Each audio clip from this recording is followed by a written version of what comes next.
Hi, have you been applying for advertised jobs but just don't seem to be getting anywhere? Are you wondering why some people seem to know where all the juicy opportunities are? Do you know that the vast majority of jobs are just not open to the general public? Does that sound unfair to you? Well, we can uncover these hidden jobs so long as we know where they are and how we can attract these. And we'll be talking about this in the next 2 hours, coming right up. Hello, good afternoon, everyone. Can I just do a very quick sound check? If you can hear me, can you type into the chat box that you can hear me? Just type yes or good. Very good. Thank you so much, everyone. I see quite a few familiar names. So for those of you who've been to my previous workshops before, welcome back. Thanks for coming back and gracing us with your presence. For those of you who are the first time with me, all right, so my name is Yuwen. I am a career coach. I have been having my coaching practice, my own coaching practice for the past 7 years or so. And I've actually been doing such workshops for WSG for almost 5 years now. And this topic of the hidden job market is actually a very popular one. In fact, just this year alone, this is the third time that I'm doing it. The last time was actually in August. And last year, it was also about 3 or 4 times that I did it as well. So I think, this topic is not only popular, but I think it's really, really important for everyone to understand. Even if you are not looking for a job right now, I think it's good to start thinking about where these opportunities are and how you can leverage on these opportunities when the time comes. Okay, so that's what we're going to talk about this afternoon. Right. Now, as I said before, I'm a practicing career coach. So a lot of my clients are actually in the mid to senior, not only in age group as well as in position. And many of them actually come to see me because they want to switch careers or they want to do something different. So this skill of actually uncovering hidden opportunities is actually a very important skill for that group of people. Now, even if you are not switching careers, right, or changing your own career track or trying to do something different, knowing where these opportunities are is equally important for you. Okay, right. Okay, so what I need to do now is really to understand who are you? Who are the people that's actually here today? Okay, so I'm going to shoot up a poll and then I hope that you can help me fill this up because then this will actually allow me to tune the way I talk about today's content. Okay, so let me relaunch the poll. All right, so you see the poll on your screen right now. Okay, so if you can help me key in your profile, I'll leave it up for about a minute or so. Right now, there are about 75 people here, so hopefully 80% of you would fill this up. Okay, so we've hit 20% mark. So 33% already, 40% has filled up, 50%, over 50% has filled up. So let's hit the 80% mark. Okay, 60, 65, almost 70% now. Let's try and hit it. Okay, I'm going to leave this on for another maybe 15 to 20 seconds until the thing stabilizes. All right. Okay, so we are almost to 80%. Looks like everybody stopped applying. So let me just end this poll now, and then maybe I'll share the results.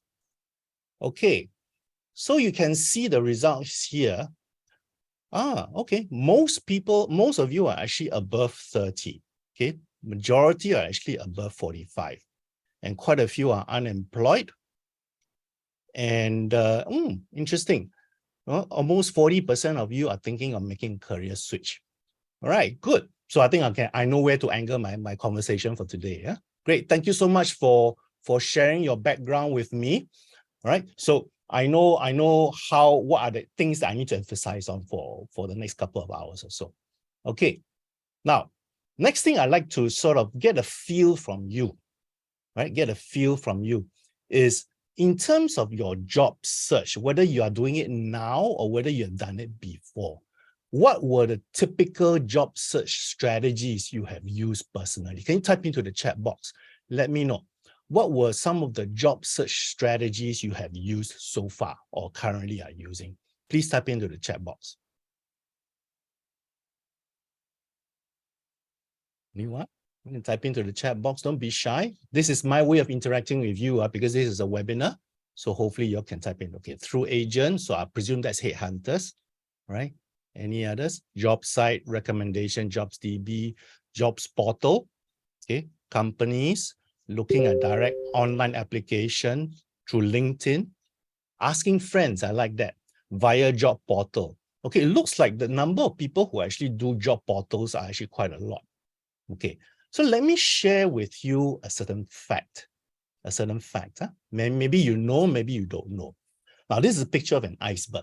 I guess you know where I'm coming from, all right, what I'm going to do now, okay? So the tip of the iceberg is basically the smaller portion as compared to the rest of the iceberg, am I right? So this iceberg represents the number of all the job opportunities out there, okay?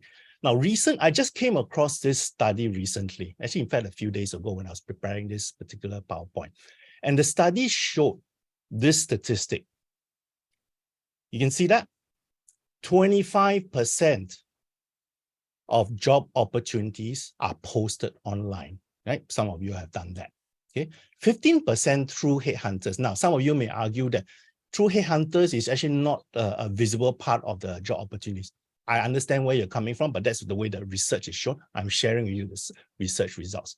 Then what's happening below the surface? What's happening below, the rest of the iceberg? These are basically openings, they are confidential, they are not in the public domain. And that same research basically shows that almost 50%, right? 40, 50, 60% rather, sorry, my maths are very bad this afternoon. 60% of job opportunities are actually secured either through networking or through internal promotions or internal transfers, right? So you can see here very clearly that the majority of opportunities for the jobs are actually not advertised or not in the public domain. Okay, hopefully this doesn't shock you or surprise you, but this is a fact out there. Okay, so what does this mean? What does this mean for those of you who are making career switch, which are few of them, quite a few of you are doing? What about those of you who are in your late career stages or above 40s, for example, above 35, right? And especially those of you who are returning back to work after a long absence. If you are using the traditional way of applying for a job, okay, in other words, through job portals, online advertised jobs, right? You are probably facing a lot of difficulty right now, okay? And you're probably facing this. I'm not trying to be facetious here and say that what the spelling is, right? But it's an acronym that stands for something, okay? So essentially, what it means is that you are basically clicking on advertised jobs, you're looking at it, and then you're applying for it, okay? And then what happens after you apply? The last P. What's the last P? Can you all guess, right? The last P is basically you're praying. You're praying for some form of response to come back to you, okay? So that's probably what a lot of you are facing right now. If you're only relying on job portals, and then especially if you are fall in those three categories of job seekers, okay? So it's not easy. So really, one of the things that we need to understand when we are uncovering hidden job opportunities, right, is we need to know what's going on out there in the marketplace. What are the current hiring trends, right? And this will affect the way you find jobs. Okay, so that is the first key thing we need to understand. The next thing we need to understand is what? The next thing we need to understand is really about ourselves, right? What do we bring to the table? What is our value add? And once we know that, it is actually much easier for us to match ourselves with a company that suits us best. Okay? So this part is really two parts. This section is really two parts. It's about knowing ourselves and then also knowing which company suits us. All right? Then obviously, once we know all those, then we need to develop a strategy or a few strategies to actually reach out and uncover the hidden opportunities, right? So we need to develop activities to attract the hidden opportunities, either becoming a magnet for those opportunities or really to reach out and try and seek those out consciously. Okay, so that's all we're going to cover today as our learning outcome. All right, interpret how current hiring trends affect the way you find jobs, identify your key value adds to better position yourself and choose the right company. And then obviously the last part is to develop suitable activities to attract and uncover those hidden opportunities. Now, you notice I highlight the word here, attacking. Okay, there is a deliberate reason why I titled today's workshop with that word attacking, because it's not just about talking about the hidden job market. I want to share with you techniques to go out and find and dig those opportunities up. Okay, and these techniques are the same techniques I use with my clients very successfully. All right, so what does this mean really? Basically, this means you cannot sit on your bum, right? Those of you who know this school logo, anybody here in this audience is from this school? If you are, can you tell me what this logo stands for? New Celine Laborie. Anybody knows? Okay. By the way, this is my old alma mater as well. Okay. Yeah. So Gerald, I think you say you know, so you probably know the reason. Yeah, nothing without labor. Okay. So that's my premise for today's session. Okay. You have to put in the effort. In uncovering hidden opportunities is not a passive activity. It is a very proactive. You have to go out and consciously do it. Okay. So hopefully that is my caveat before we actually start the whole session for today. All right. There's a lot of things that you need to do. You need to put in a lot of effort. Okay. I hope we are okay with this. Huh? All right. So the topics for today. Okay. So I basically have 3 sections I mentioned to you. Okay. And then I'll summarize towards the end. But I also want to leave with you a few tips and tricks. Okay. Now, those of you who've been to my past workshops on this particular topic in August, and maybe I think the previous one was in February. Okay. Today, I'm going to do it slightly differently. Okay. And considering that most of you are above 40, all right, I am going to add in and emphasize a few key things for people who are in that age group as well. Okay. So stay tuned. Right, I'm going to talk about that probably towards the last part, the second half of this portion. Now, some logistics. Okay, you notice that I've muted all of you, right? So, and that is basically for the purpose of not causing any disruption, because in past experiences, people accidentally switch on their mic. So I just want to make sure that that doesn't happen. As far as breaks are concerned, because this is only about just over 2-hour session, 2.5 hours, there's not a lot of time I can give you breaks, but I'm going to try. Okay. So there are certain activities where I'll build in the breaks into the activities itself. Okay. So, so that will be the time. And then I'll see your reaction. All right. Whenever I ask you to type in your responses in the chat box, if I see the reactions are slow, I'm guessing that you are probably a bit, how should I put it, full upstairs. So you want to sort of go and release your valve or whatever upstairs or wherever else. So I'm going to try and give you a break in that sense. Okay. Now, as far as questions are concerned, right? So what I like to do is practice this notion of you typing in the questions into the chat box. And when you type in the question, please put in the capital letter Q. Okay, so that I can, when I'm scanning through the chat box, I can very quickly see those questions. So if you don't put in a capital letter Q, I'm just assuming that it's a comment. All right. And by the way, I welcome any comment as well. So please do that. All right. Now, after every section you see here, I will answer the questions. Okay. Now, the reason for this is very simple. Those of you who've been to my past workshops know this already. Those of you who are new to me, okay, I am recording this webinar. And those of you who are interested in getting a copy to view this video itself, right, I will tell you how to get it towards the end of today's session. Okay. So that's my promise to you. Okay, and the reason why I'm answering all the questions towards the end of each section is because when I send you the video, I'm going to edit out those Q&A portions for privacy purposes, because many a time when I do such workshops, a lot of the questions asked are, I would say to a certain extent, pretty personal. So I'm not going to put it out into the public space within our so-called four walls here. All right, I think it's okay. All right. And then in fact, many a time the sessions, you help each other answer the question. So I'm really glad for that. But outside of these four walls, I'm not going to include it in the video that I sent to you guys. Okay. I hope this is okay. All right. So if this is okay, can you type into the chat box that you're okay with this procedure? You can type into the chat box. All right. Thank you so much. Okay. So let's start. Okay. So the first portion I'm going to talk about is this: how we interpret current hiring trends. Now, can you tell me, maybe type into the chat box very quickly, why do we need to understand the current hiring trends? Can you type into the chat box? Why do we need to understand this? Anyone?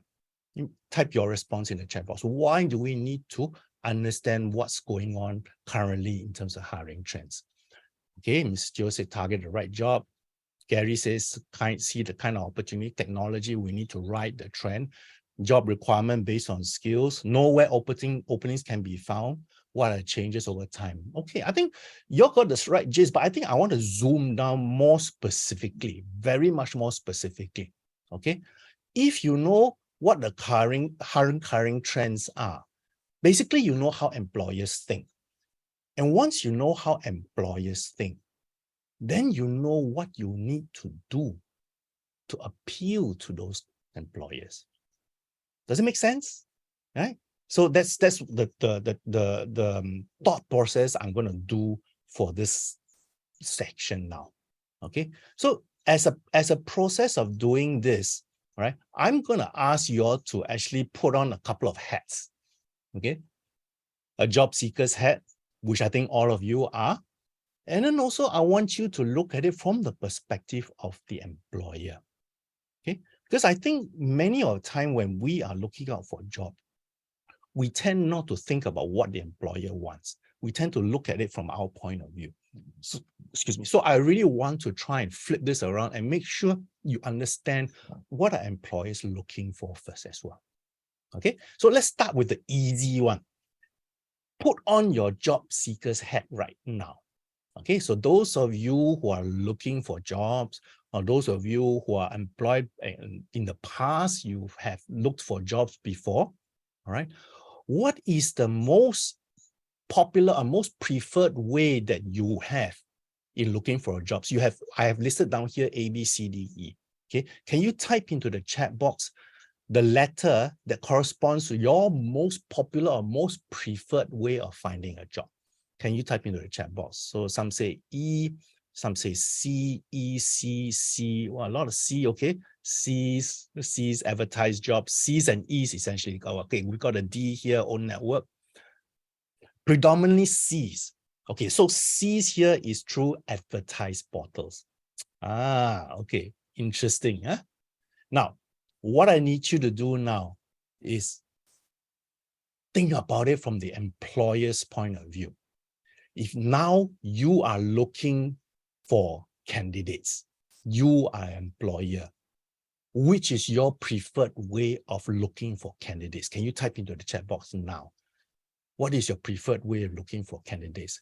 B, E, E and A, E, B, B, B. Okay, there's one C there, but most of you are not putting C down. Okay, so that's quite revealing, isn't it? A lot of you put D and E. All right. Okay, there's some B's as well. All right. So here you see the dichotomy here already, right? The disconnect. Okay. You see the columns here that this is arranged in accordance, all right, to the ranking. All right. So you will see that there is a difference between job seekers' preferred way of looking for a job and employers' preferred way of finding candidates. So here on job seeker side, on the right-hand side, the yellow arrow, okay, most popular, right, way of looking for a job is through advertisements. Many of you have said that. Okay.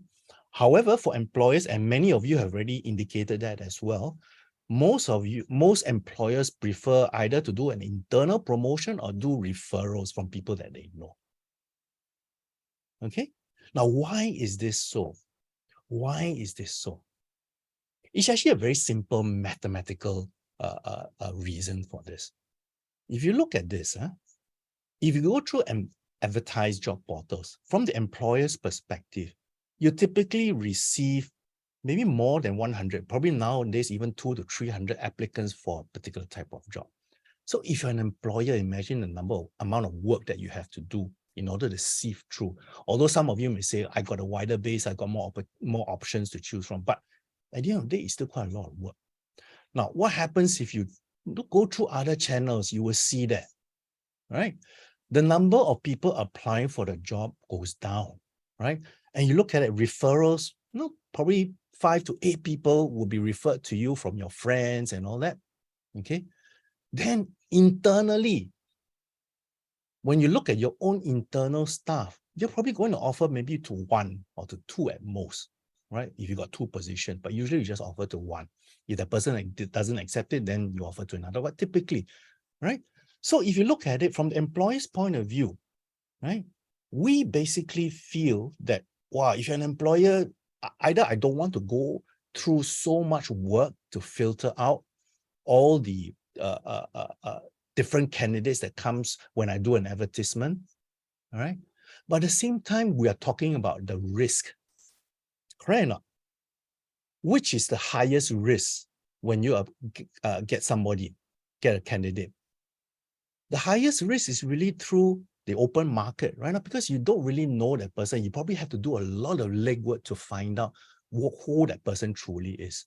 So employers essentially, all right, in a general sense, are risk averse. They don't want to take so much risk. In fact, they want to minimize the hiring risk. And therefore, that's why they try to do an internal promotion or maybe through referrals or through their own network. Okay, so I want you all to understand this. And this point, I'm going to keep coming back over and over again. Okay, now imagine this during this period, during the pandemic period, the degree of risk aversion by employers is even greater, right? Because there's not much wiggle room for you to make mistakes when you're hiring people. Okay, so think about this. So I need you all to remember this very important point first. Employers are risk averse. Okay, so essentially, if you look at it, even though employers want you and you want to find a job, and because employers are risk averse, you as a job seeker, you need to make an effort in trying to convince the employer that you are the right person for the job. Think about this, right? You have to convince them that you are the right person for the job. And how do you do this? How do you do this, especially if you are someone who's looking to switch careers, if you are someone who perhaps are, the late 40s or mid 30s and onwards looking for a new job or new career? What about if you are coming back from a long absence from the workforce and you want to come back to work? Think about this. How are you going to convince these people that you are the right person? So I'm going to touch on these aspects over the next hour plus or so. All right.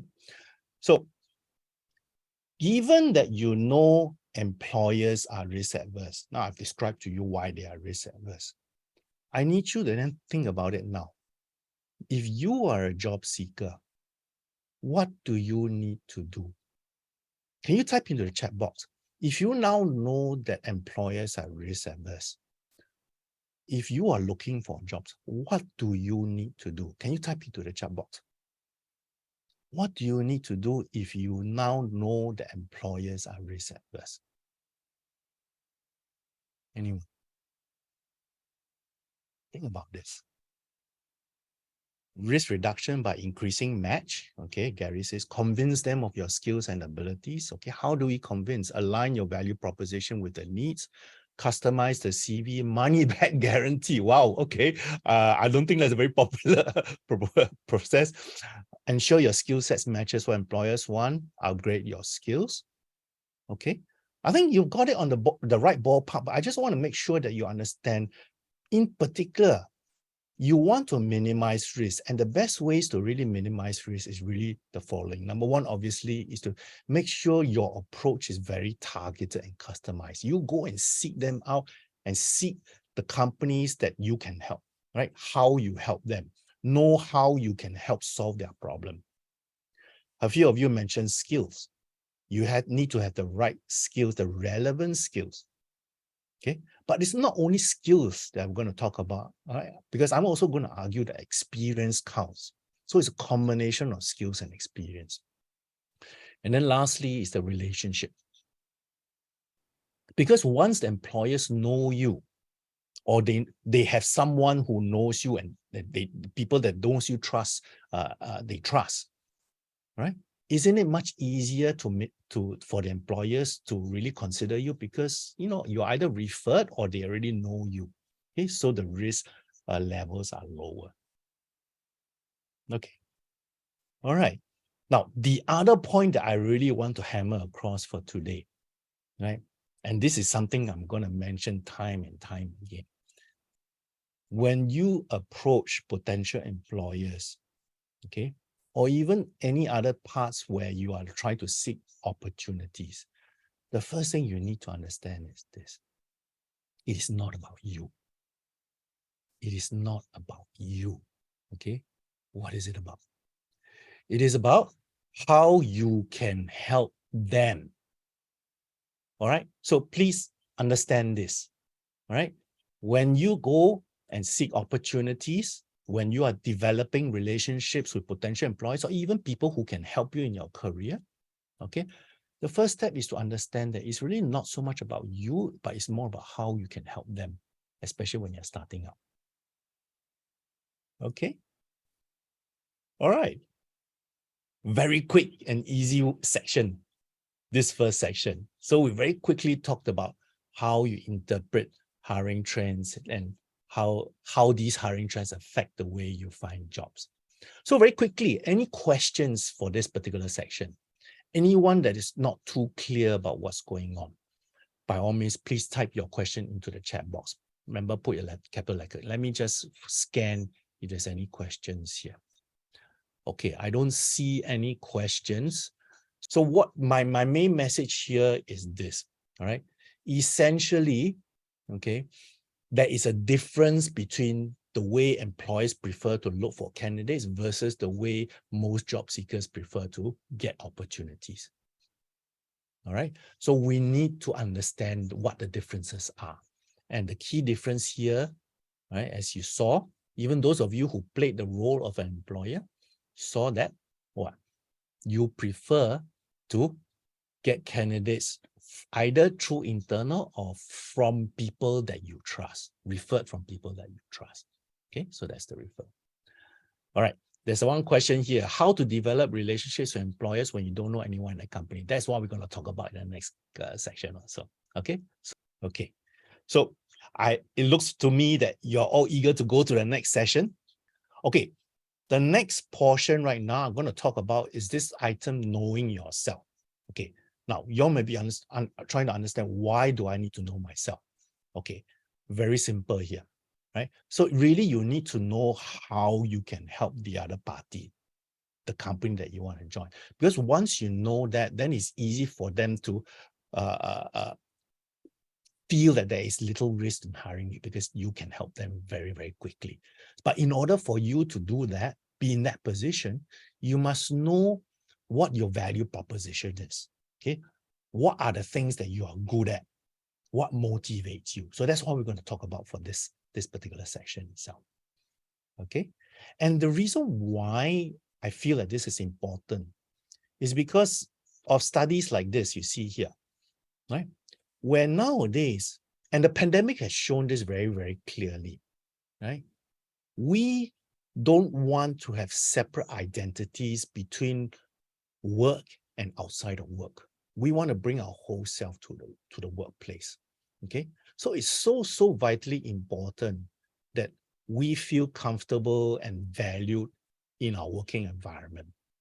If there's a mismatch, we feel frustrated, we feel antagonized, we feel unhappy, and therefore either we leave or we'll be asked to leave. So it's very important to know where we stand.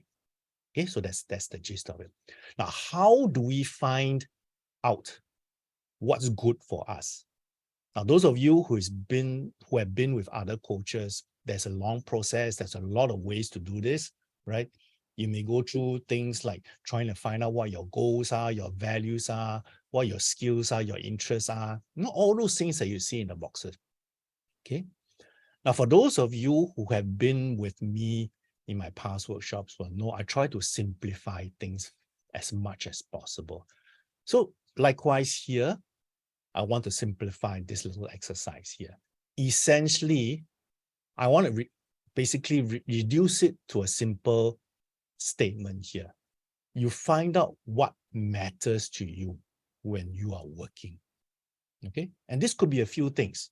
Okay, what motivates you to do your work? What motivated you in your past jobs? All right, so that's what we're going to cover for the next few minutes or so. All right, so here I'm talking about a particular little exercise, and this is your first exercise for today. All right, so if you can have a piece of paper or maybe your laptop or whatever, okay, I'd like you to write up 4 columns here. So you have the job title, the activities related to the job, what you like most about that particular job, what you dislike most about the job. So 4 columns. Now, what are we going to do here? Very simple, right? Very, very simple. Here, basically what I'd like you to do, you can do this as a homework, but I would like you to try at least one time. Describe at least 3 past or current activities in your job. Okay. Now, those of you who maybe don't have past 3 jobs, maybe you include an activity which is not job related. Maybe it's like you did some voluntary work, or maybe you did your CCA. For those of you who have just graduated, I saw a couple of you who indicated that. Okay, so why I say 3? Because at the end of the day, at the end of this particular exercise, you want to spot patterns, you want to spot trends. Okay, so having at least 3, you can have more, but having at least 3 allows you to have a more consistent way of looking at what those trends or patterns are. All right. Okay, so any questions about this? I'm going to give you time to try it out now. Okay, but before I sort of let you all do this, any questions? Anyone got any questions for this? Okay, if not, then perhaps I give you 10 minutes to try this particular exercise out.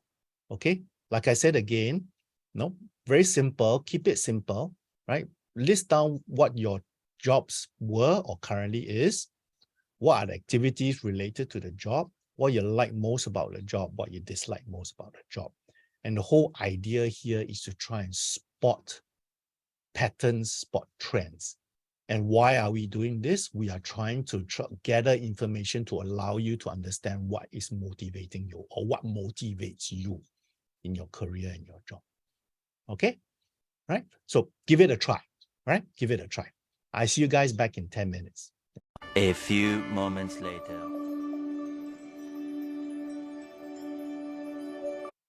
Okay. How was this exercise?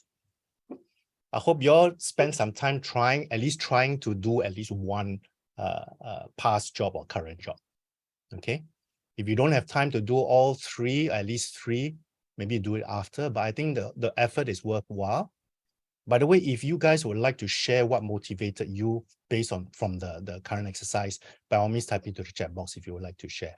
Now, every time I do this particular exercise in a group setting, there's always people who come back to me and say that, wow, I never knew this about myself, or I never really thought that, those were the things that I liked and didn't like in my previous jobs. Okay, so at the end of the day, this benefits you. Thank you, Roger, for sharing. Okay. Okay, so at the end of the day, how much you get out of today's session is how much you put in. That's why I said nil sin in labore, for those of you who know. Okay, so any questions about this particular activity? Anyone got any questions about this particular activity? Okay, good. So hopefully you'll understand why this is important, because you need to know what motivates you first before you actually go out and seek the opportunities. Okay, no point go and seek opportunities and then at the end of the day, you find that it doesn't match you. Okay, now I want to come back to this notion again, right? Again, I'm going to keep coming back. So, no, you probably at the end of the day, you get sick of it, but I just want to make sure you remember this as a key takeaway. Employers are risk averse. I mentioned this already. Okay, so what do? Obviously, you don't want to be the risk, but you want to be an asset. How can you be an asset to employers? Well, the fastest way to be an asset to them is what? Is to solve their problem. Okay, think about this. If you want to be an asset to a potential employer, you got to understand how you solve their problems. Or first of all, you have to understand what problems they have. Then you see how you can solve their problem. Okay, so we all know about skills. You have skills, I have skills, we all have skills. But what is the purpose of having skills? Can anybody tell me? You have skills, what do you use skills for? Can you type into the chat box? What do you use your skills for? Yes, Waying, very good. Solve problems. Yeah. So skills are a bridge between a problem and a solution. Right. But I would also like to argue not skills alone is not enough. You bring to the table your experiences as well. Okay.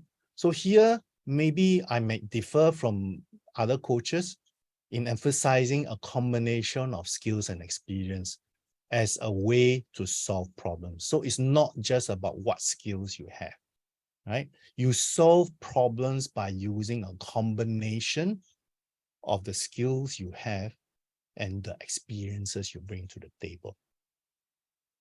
Okay, so remember this, it's not just about your skills. It's about how you combine your skills with your experiences and value add, solve problems. So how then you identify something like this? How do you identify something like this? Okay, so very simple. I'm going to break it down and give you examples so that it becomes a little bit clearer for you. Okay, so let's say, and by the way, all these examples I'm going to share with you are actually from my own clients, right?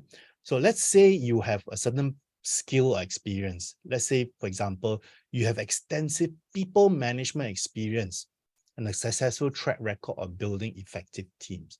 So you can see that it's a combination of skills and experience, right?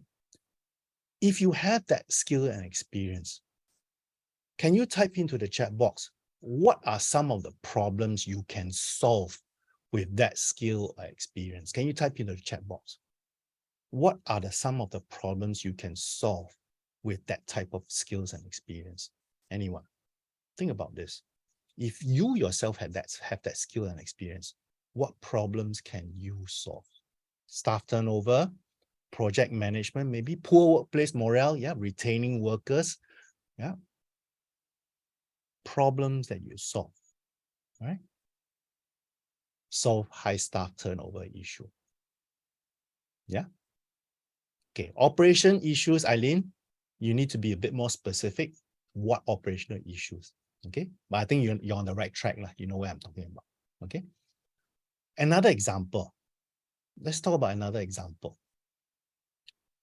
In my previous roles, this was from client again, I leveraged on non-traditional marketing strategies and had greater return on investments and impactful results. Again, this is a combination of skills and experience. So if you have that combination, if you have that skill and experience, what problems do you solve? Can you type in the chat box?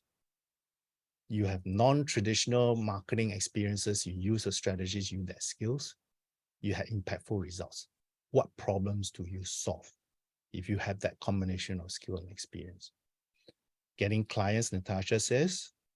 Any others? Increase sales revenue, business development. Yeah. Okay.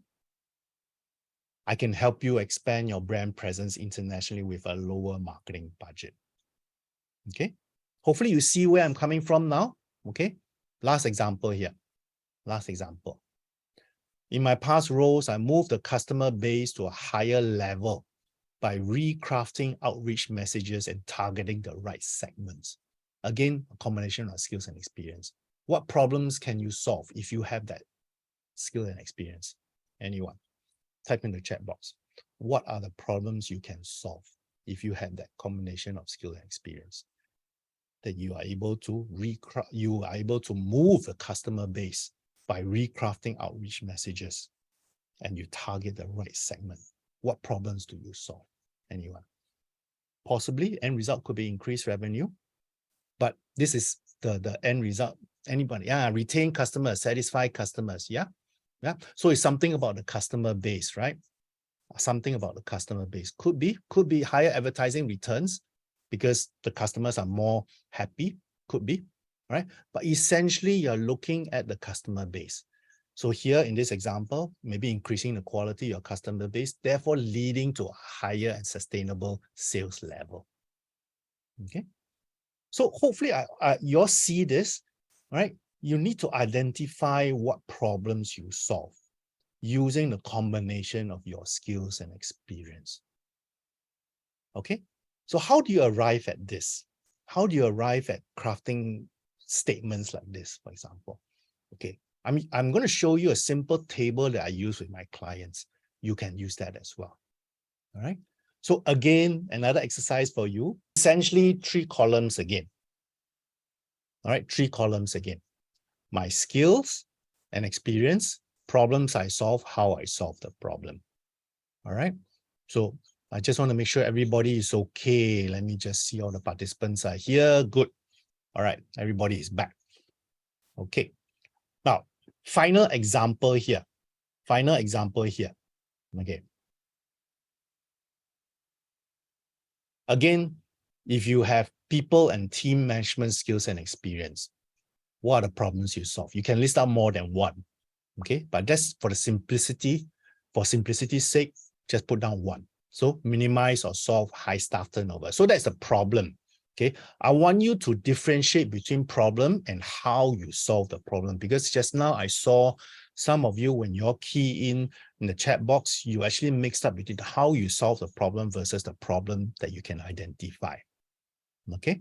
So how you solve the problem, you build effective team environment, focusing on individual member strengths, and you push them all in the right direction, in the same direction.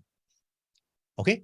So I need you to understand the difference between problems you solve and how you solve it. If you understand what problems you can solve, you can take that understanding and see how it applies to companies. Then it's easier for you to find out which companies have got those problems. Okay. Then you start thinking how you solve the problem. All right. Can you give it a try? Maybe just do one example. Right. Again, type in these 3 columns, or write down in these 3 columns. Okay. And just try this out. Just do one. Once you get the hang of it, all right, then you can list down others. And if you want my help in this, type into the chat box as we are doing this. Right. And then, maybe later on, I can feedback to you how it looks like. Okay. Past participants have asked me to do that for them as well. All right. So give it a try. I'm going to give you about 5 minutes to do this. Okay. So again, I just want to emphasize the purpose of this particular activity is to make sure you understand the difference between the problems you can solve using your experience, using your skills, okay, and how you solve the problem. Okay, because some people mix up how you solve and the problem you solve. They are 2 different things, right? So understand what problems you solve and then list down how you solve the problem. Try it out one time. If you want my help after as a review, type into the chat box, we can talk about it. Okay, so I'm going to give you 5 minutes to give it a try. and then we come back in a while. All right, I see you in a while. 5 minutes later. Okay, hopefully you all had a chance to try this out. Does anybody have any questions about this particular exercise? All right, so there's a question from Gary. Problem-solving exercise helps to focus job search, but how does it translate into the CV? Very good question, Gary. Well, essentially, when you put something like this into the CV, you can angle it as in terms of accomplishments, which I'm going to elaborate towards the end. But just to jump the gun a bit, all right, here you want to focus on accomplishments. The accomplishments are basically the same problems you can solve that will appeal to the prospective clients. That's how you customize your CV. Okay, hopefully, Gary, that answers your question. All right, thank you, Gary, for bringing this up. That's a very good question. Anybody else got any other questions? Essentially, what we've done over the last 20 minutes or so is really just to go through a process of trying to identify what matters to you, what motivates you, right? Try to identify a combination of skills and experiences that you have and how you help other people, how you help the prospective employers. Because at the end of the day, if you look at it, if you're good at helping other people, if you're good at solving people's problems, essentially you're on the road to career success.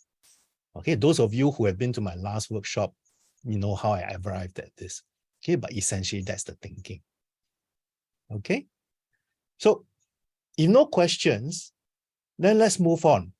We've already talked about, looking at what motivates you, how you solve problems. Let's now look at how to identify the relevant companies that suits you. Okay, so that's what we're going to talk about in the next few minutes or so. All right, so the question here on everyone's lips right now is probably, which organization should I target? Usually, all of us will probably have some idea of the companies that we want to join, right? I mean, either based on reputation or hearsay or whatever. And usually it's not too difficult for us to list down those companies. But what I need you to understand now is that you need to go beyond just listing these companies down. Okay, you need to then understand, but after identifying or shortlisting these companies, how relevant it is to you. Okay, so this next exercise, which I'm going to do with you, okay, builds upon what we went through the last 20 minutes or so. Okay, so again, whether it's a piece of paper or whether it's your spreadsheet or Word document or whatever, we go through the same process together. Okay, so these are the activities, 1, 2, 3, 4, 5 activities that we can do together right now. All right. So first thing here, identify the company. Identify the company. Like I said, most of us probably already have some companies in mind, but those of you who are still not so sure, this is where you start doing the legwork. You have to scan the industry, you look at growing industries or segments, which segment of the industry that's growing. Okay, maybe you identify these either through your good friend Google or you go through it through your network of contacts. Okay, or maybe you just do a tabletop research on the company profile and what the insights are. But the key thing here is this: you need to do some research, need to do some legwork. Now you see up there, I put down between 8 to 10 companies. Okay, now that's not a magic number, but through experience, we found that if you have too many companies, more than 10, for example, it tends to be a bit confusing and it tends to be a bit laborious if you are doing a job search. Okay, 8 to 10 seems to be a nice number to work on. Now, some people have successfully said, I only want to work on these 5 companies. That's fine. All right, but anything less than 5 perhaps restricts your opportunities a bit. So this is where you start thinking about it. Okay. Okay, YH asks, what if the identified company only have relevant jobs only once in a blue moon? Maybe my first question to you, YH, how do you know that they only have it once in a blue moon? Where do you identify that? Through advertised job portals? Maybe the rest of it is not publicized that you don't know. Okay, so that's my question. Yeah, correct. In their career section, maybe is put down there in their website because they couldn't find anybody else. Yeah, that's what I'm trying to get at. Maybe it's hidden. Maybe that's why, it's not something that's out there in the public sphere. Okay. But maybe YH, I go through with all of you this process first, and then later on you see whether, I've thoroughly answered that question. If not, then we can come back to this. Okay. Now, my next question to all of you here is this. What company should we use for this exercise? Can you type into the chat box any examples of companies you feel, hey, there's a company I want to work for, right? And then maybe we pick up one of those to do an example here. Can you type into the chat box? Those of you already have some idea of what companies you want to work for, type into the chat box, and then we use those companies as an example. Okay, Google. Wow, straight away got 3 people putting Google. Okay, any others? Okay, 3M, Facebook. So a lot of tech companies. Facebook not doing very well now, no? Okay, look like they're going to release people. Pfizer, Johnson & Johnson. Okay, Pfizer. Okay, so far, if I look at it, Google seems to have P&G. Okay, any banking and finance company. Why?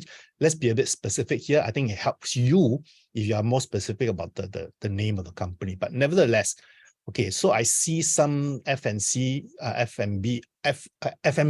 companies. Okay, local company La Bonita. Okay, I'm not so familiar with that, but okay. I tell you what, since most of you, I think quite a few of you have put down some tech companies, and Google seems to be at least 3 of the same ones. Okay, so let's use Google as an example. All right, those of you who have picked other companies, use that as an example and think of it how it applies to the company you have listed. Okay, so let's list down Google. Let's use Google as an example first. Okay, so the next question we need to ask ourselves is this. Why does this company excite me? Why does this company excite me? So for those of you who have picked Google, why, okay, even those of you who have not, can you think about this? Why would Google excite you? Why would Google excite you? What is it about Google that you feel that, wow, that's a great company I want to join? Is it because of your passion in tech, the web? Or is it are you really interested in the way Google does its business? So what is it about Google that attracts you and excites you? Anyone? Okay, innovation, somebody put benefits, higher pay, greater flexibility. Fine. All right. Must have a nice office. Actually, I saw a picture of the office recently. It was really nice. You're right. Okay, but yeah, good and work environment. Okay, fair enough. So keep that in your head right now. Okay. Google excites you because either it's innovative, it's high growth area, all right? It's culture, you like the culture. Okay, good, fair enough. So next question, how does it relate to me? How does it relate to you? When I say how does it relate to you, you're really talking about how it matches, right? So the question here is why do I fit into Google? Is it something about your experience, your skill sets? Is it about the values of Google that it appeals to you because you have the same value, the culture, right? What connects you to Google? Or do you know a lot of people in Google, for example, right? Or is it about the brand Google that sort of fits with or the brand that you want to be associated with? So think about this. Why do I fit in with a company like Google? Okay, maybe this is very personal thinking. You have to think about this. Why would I fit into Google? Okay. Hopefully the juices are flowing here. So now you're beginning to see this notion of it's not enough just to list down the companies that you want to work for, but you need to see how it fits in with you. And that's where all the activities we did earlier on comes into play. All right. So hopefully you have something in your head. How does it relate to you? How does Google relate to you using the example? Now, how can I help Google? What issues can I solve? Bang. Now you're looking at the exercise you did about problem-solving areas. Okay, what problems do you solve? So now you see, a lot of people may be thinking, oh, actually, I can't help Google because I'm not in the tech area. But Google is such a big company, right? They have other areas, right? Although they're operating in the technology industry. But what makes Google run? They still have HR, they still have accounting, they still have logistics for some of their products. They make products, right? They still have distribution, right? They still have marketing. Okay, so think about what issues can I solve? Look back at the previous exercise about your problem-solving areas. What issues can I solve?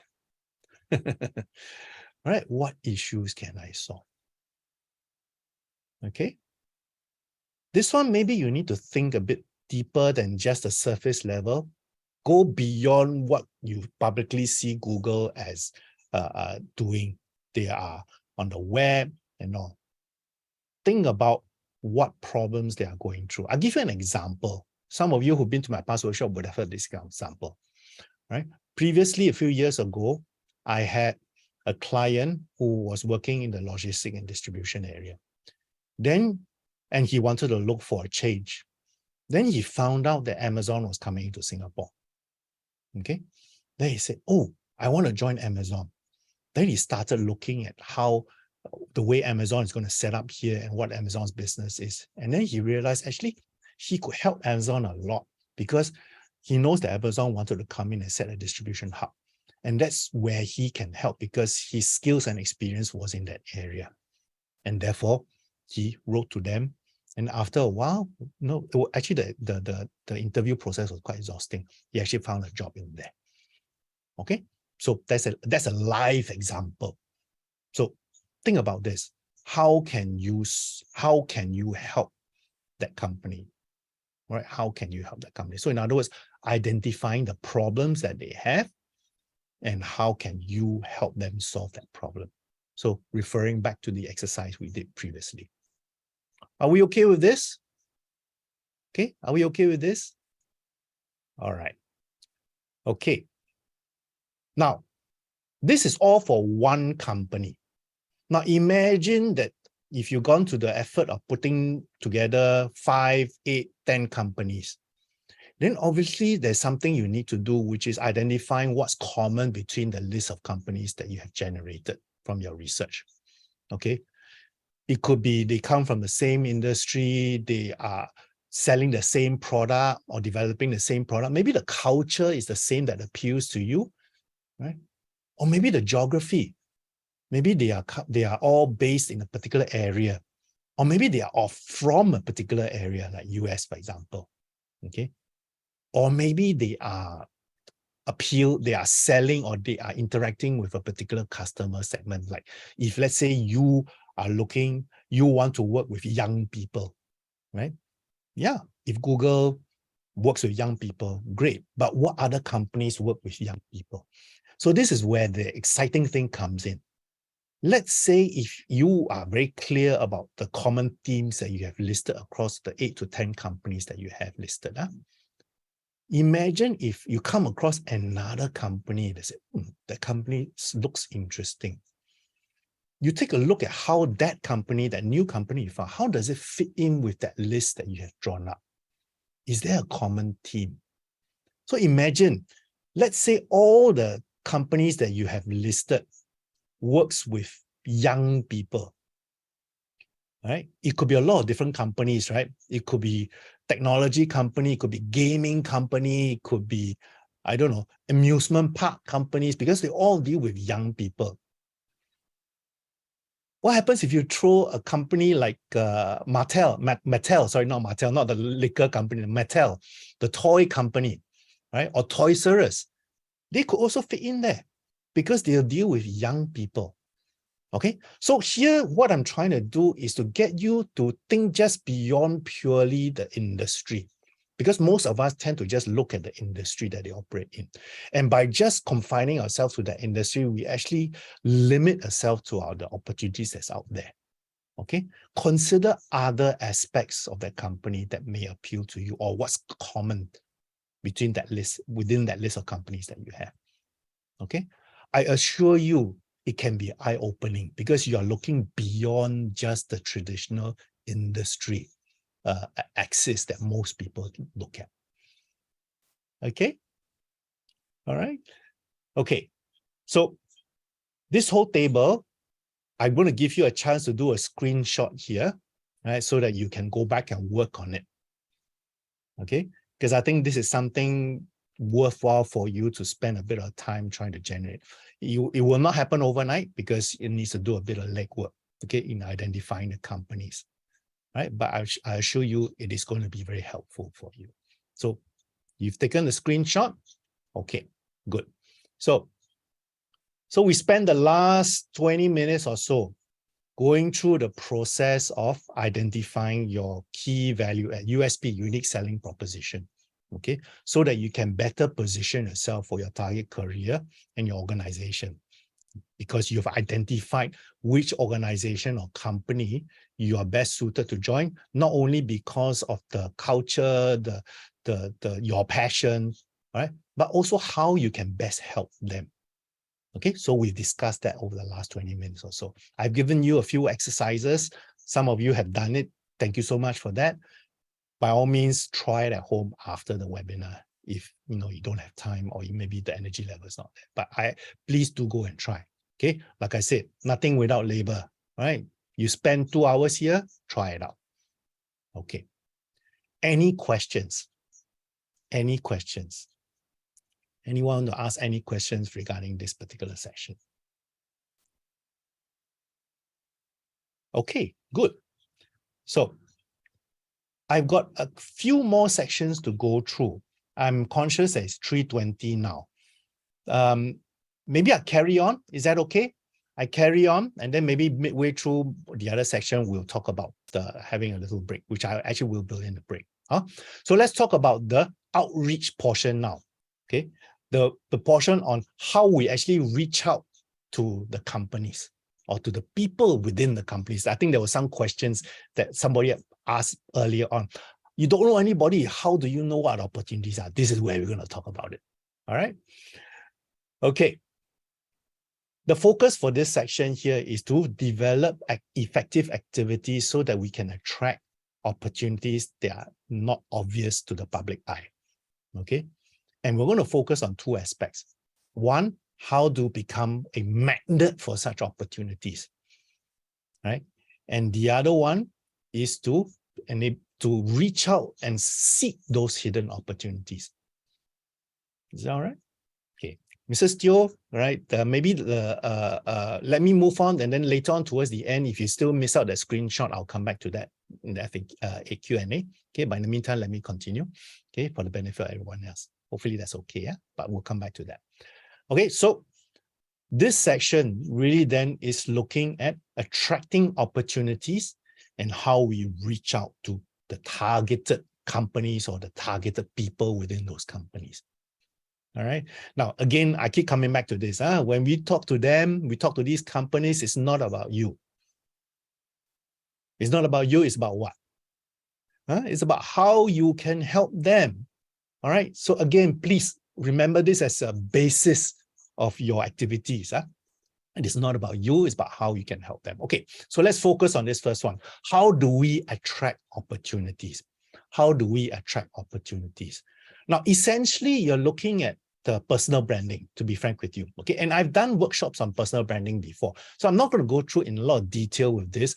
Okay, I'm going to give you a link to this workshop that I recorded in the video so that y'all can take a look at it at your own time. But essentially, it's what I'm going to share with you is an extract of that workshop itself. So the link to that video is in the chat box. You all can take a look at your own time. By the way, the chat, you can save it. You can save the chat when you leave the Zoom. Okay, so don't worry about that. But in any case, the link is there. Okay.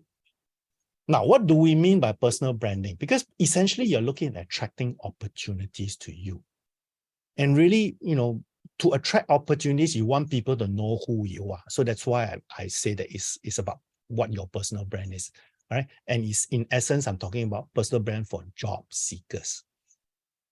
Now, if you look at the best bang for buck, in other words, the best return on your activity, your effort, really, I'm recommending that you focus on positioning yourself as a problem solver, and the channel that probably you're most likely quite effective is using LinkedIn.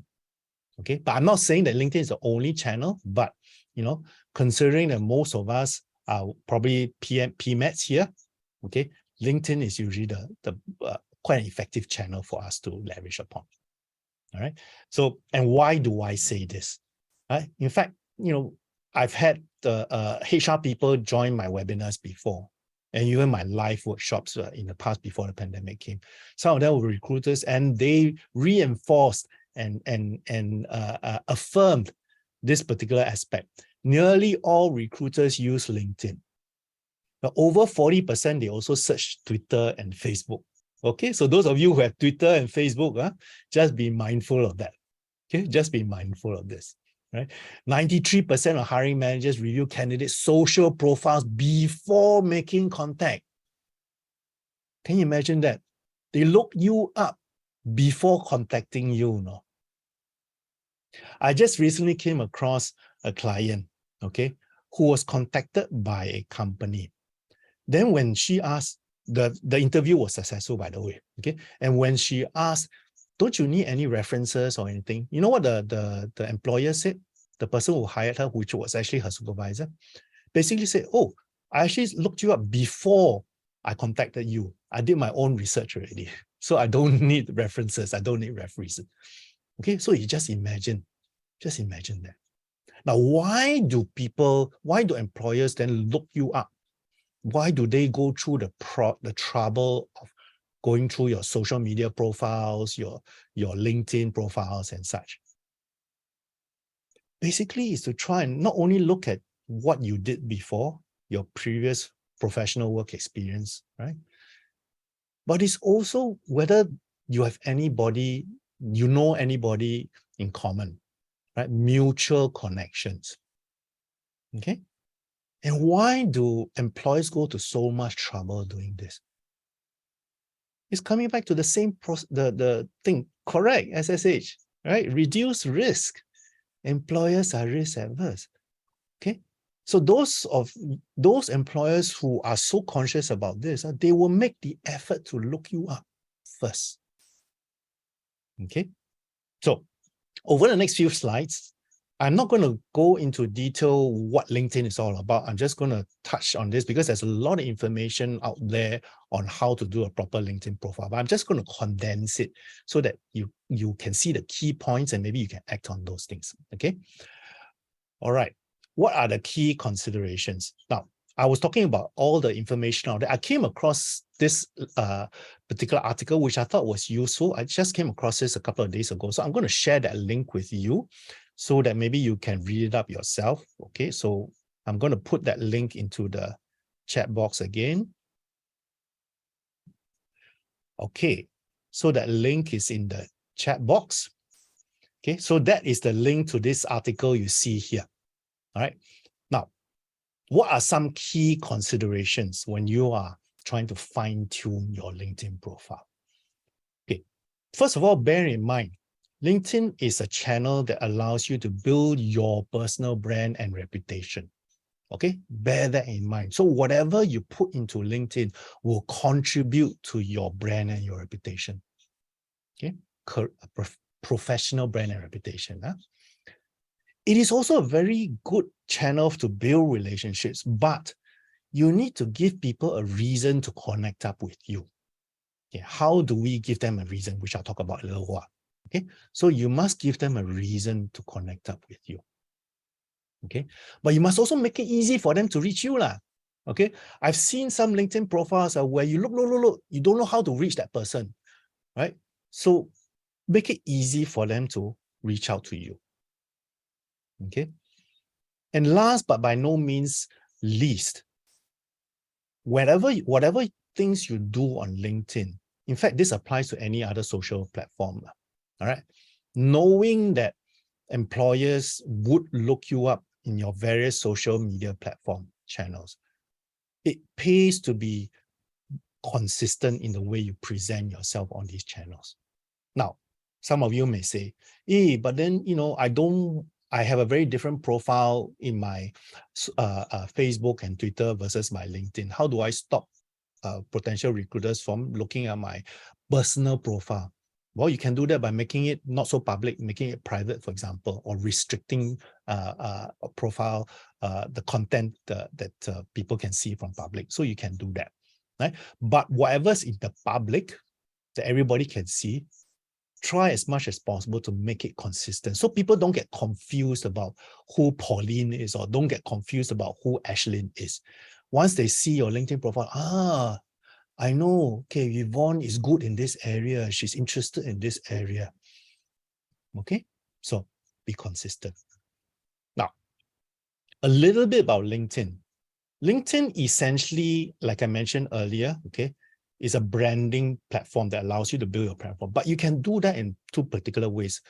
Defining yourself, in other words, telling everybody what you're good at, who you are, what you're good at. At the same time, it's also a very good channel to market yourself. Okay, so that's important. So if you are not on LinkedIn right now, okay, I suggest you really make the effort to try and develop your profile in that channel, because that's going to be very helpful. So let's think about this. How can you define yourself? How can you market yourself in the LinkedIn profile?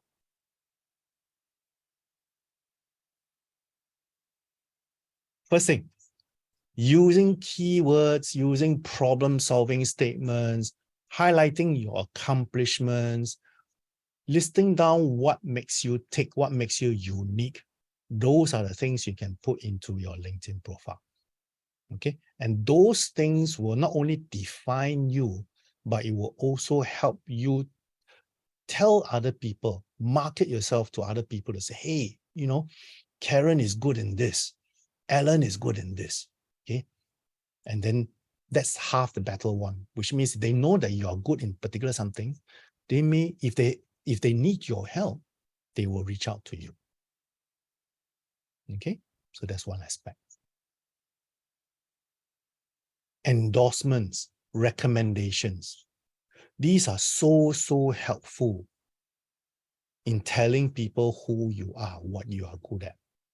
So make the effort to build your endorsement list, make the effort to build your recommendation list. Now, how are you going to do this?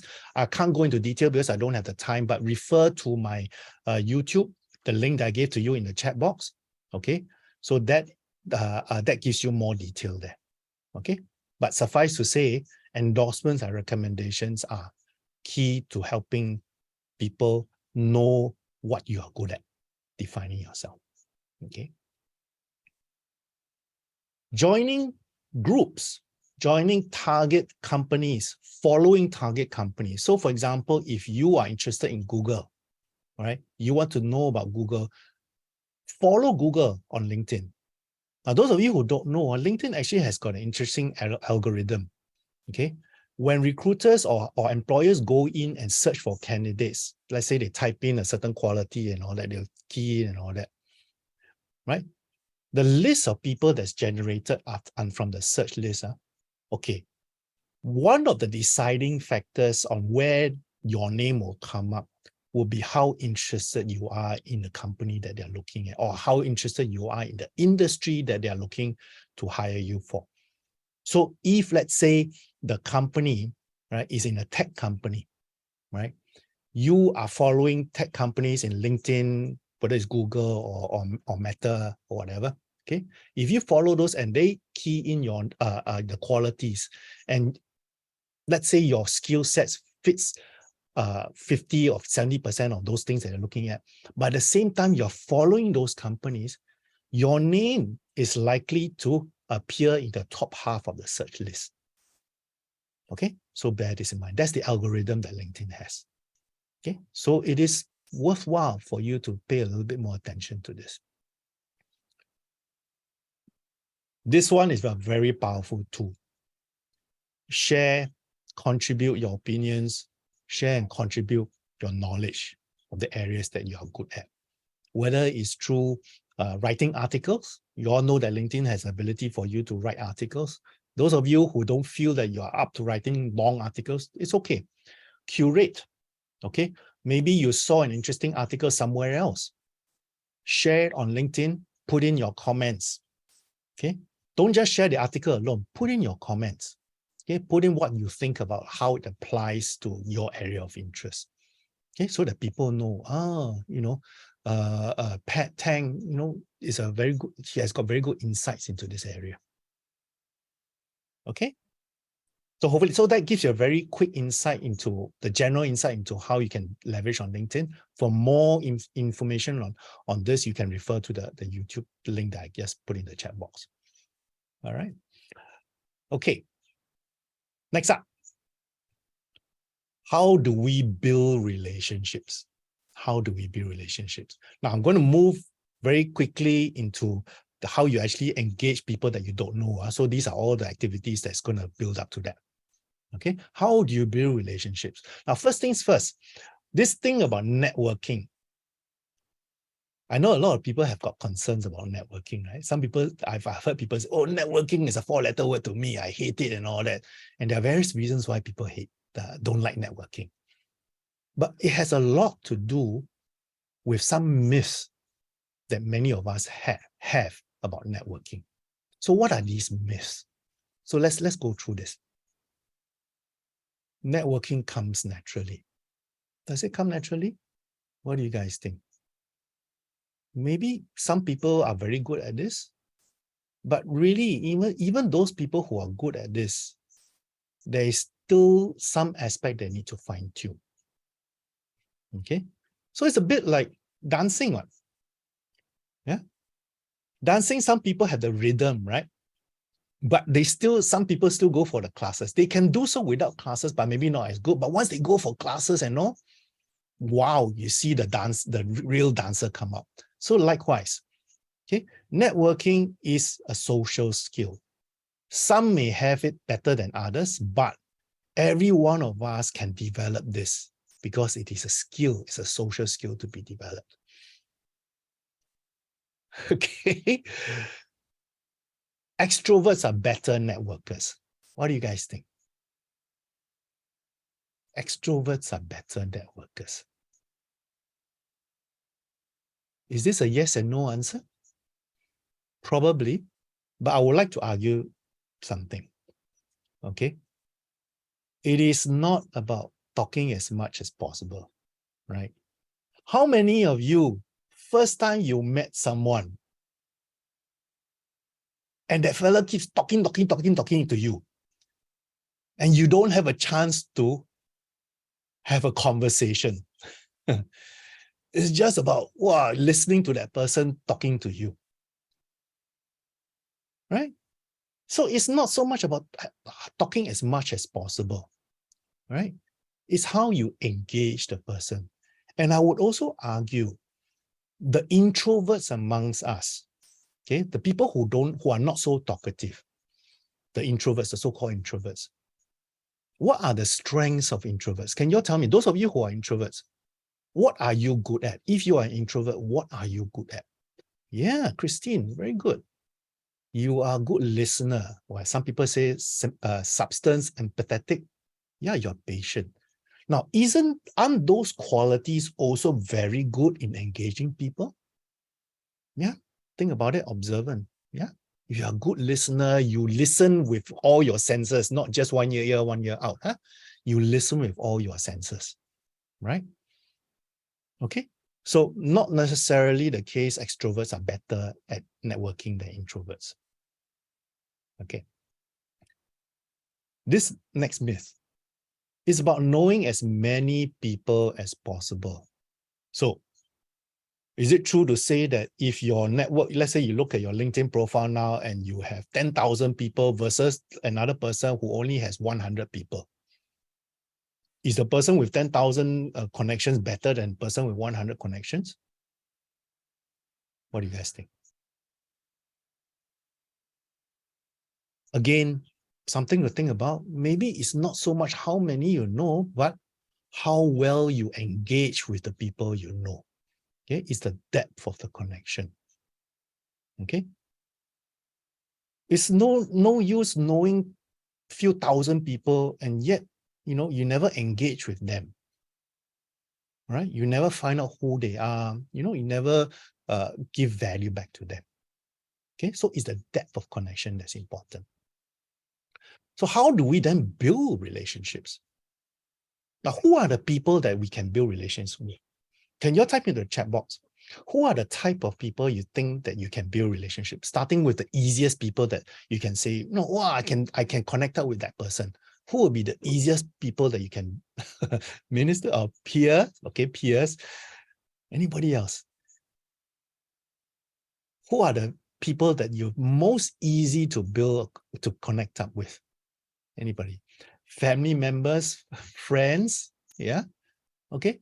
So essentially friends, colleagues, alumni, those are very easy to connect up with, right? There's a reason for them to connect up with you because you went to the same school, you went to the same company or whatever.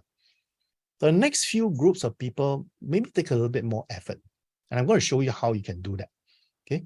People in target companies or industries, people who are in your target career or role. Somebody mentioned peers, industry peers could be a good way, right? Those may take a little bit more effort, okay? And I'm going to show you why. Now, some of you may be asking me, but I only have a few people. I mean, my LinkedIn profile only got 20, 30 people. This concept of first, second, third level, I want to introduce this to you. Okay, what do we mean by this? Essentially, if you look at it, research has shown that the people who can help us the most or more, rather, is not so much the first degree or the first level. The first level are the people we know immediately. But it is the second and third level that will give us the better help, the most help in our career. In other words, it's the people that your people know. Okay, the second and third level. Okay, so for those of you who lament that you only have a small group of people in your network, please don't worry. That can be the starting point for you to build your further network. And how do you do this? How do you do this? Various ways to do it. Obviously, the first way is to have a referral. So say, for example, you know person A, but you want to connect up with person B. Person A knows person B. So you can ask person A, can you connect me up with person B? Right? But you have to give them a reason why. Maybe one typical reason could be, oh, I want to get to know about the industry. So I will hopefully, maybe learn from person B. So person A says, yeah, okay, I'll connect you up. All right? But you have to make the effort. So that's one way. Or another way, which some people have used successfully, maybe, it takes a little bit more effort and thick skin, but it's also about using cold call, right? So like, for example, in this case, right? I found your profile through a mutual connection. I'm currently exploring career paths in that technology industry and my experience. I would love to join your network. And I have received a lot of connection requests using messages like this. And I'm happy to connect up with them. Okay, so that's the first step. That's the first step. Okay, are we okay with this so far? All right, so this concept of first, second, and third levels, I hope you all understand this. So those of you who have limited connections, please don't be too concerned about this. This is your opportunity to actually expand your network. Okay. Now, in the process of building relationships, one of the things that is very, very important to consider here is when we approach someone new, whether it's online or offline, okay, what do we focus on when we approach someone new? So you see a couple of boxes here, the red box and the yellow box. Okay, so you meet someone new. Which box do you focus on? Can you type in the chat box? Is it the red box or the yellow box? Okay, Gary says yellow. Anybody else have other opinions? Is it the red or the yellow box? Okay, yeah, good. So far, almost all the responses say yellow. Okay, good. Yes, to build relationships, you want to focus on getting to know them so that they become your supporter. They give you information, they connect up with you, or they refer you to new opportunities. Okay, So that is the focus. That's the yellow box. It's not the red box. Don't go to someone you met for the first time and say, do you have a job for me? That is a sure deal breaker for a lot of people. Okay. Previously, in one of my previous jobs, okay, when I was looking after tertiary education, the alumni would come to me and complain, hey, your students very bad, or they don't know how to network. First thing I meet them only, they ask me whether I got a job for them or not. I had to apologize frantically to that alumni, because that shouldn't be the way that people network. Okay, so hopefully you understand this. So at the end of the day, when you're building relationships in this particular sense, it's not about asking for a job. You focus on developing credibility. Developing credibility. Okay, so coming back to this again, it's about not about you, it's about how you can help them. Okay, it's about how you can help them. Okay, continuing with this train of thought, I'm going to share with you some information about informational interviews. Okay, what is informational interviews? I'm going to show you a short video very soon after this. But essentially, informational interviews is actually very important. Okay, why is it important? Because this is a channel, this is a technique where you can build relationships, actually sometimes for the long run. Okay, and this is a very good channel for you to uncover hidden opportunities by talking to the person. And last, but by no means least, in fact, some people say this is the most powerful benefit of doing information interviews, is that once a relationship is cemented, they know you, they like you, they become your supporter. They become your own recruiter network. They will go out and tell other people, wow, Yanxing is very good in this. Ting Ting is very good in this. You got to hire her. Okay? They become your recruiter. Okay? Right. I'm going to show you a short video, and then we're going to talk about the video. This video is really talking about what is informational interviews. Okay?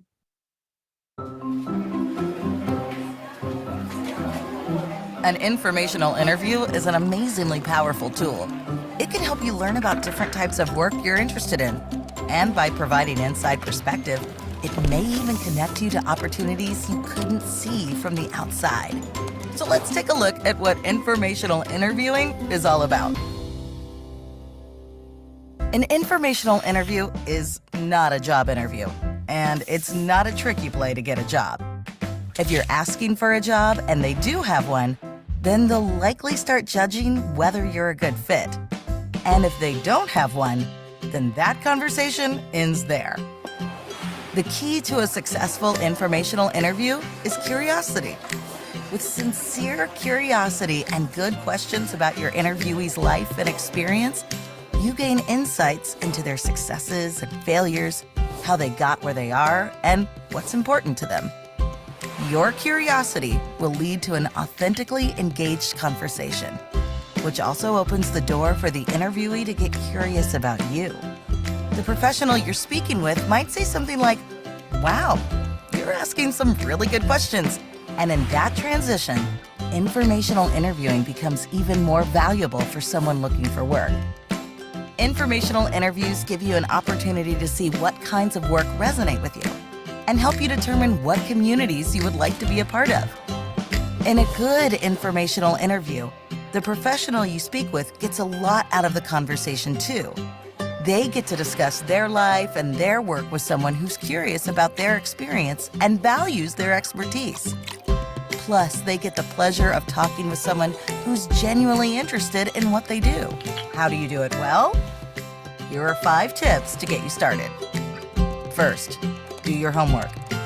Take some time to research LinkedIn or other online platforms to learn about the professional you're interviewing.